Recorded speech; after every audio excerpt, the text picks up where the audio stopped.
15610 Eleanor. This is in Cam's Corner area. Great location. Let's go inside and look at a double car garage.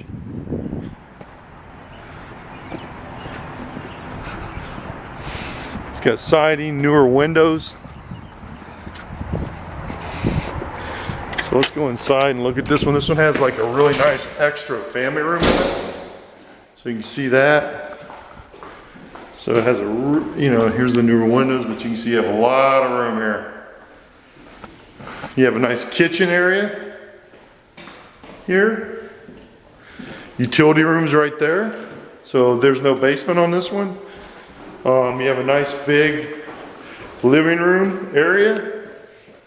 And you can see how nice and big that is. So it goes right into the kitchen. You have 2 bedrooms, 1 bath on this side, and real nicely convenient. So you have a first floor bathroom here.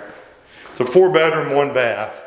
Here's the bathroom, full bath, and then here's the other bedroom. They're pretty good sized bedrooms too. So.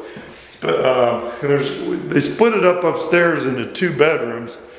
So if you need an office or you need an extra bedroom, it's there. So let's go in here. And you can see this is a nice bedroom here. Office, whatever you want. Little storage there. There's actually a closet right here. So there's your closet for that one. And over here is another bedroom. And it's carpeted. Your closet. A little bit smaller, but it's a nice bedroom, nice size. You can get a bed in here very easy. So this is your virtual tour of Eleanor in Cam's Corner. Thanks.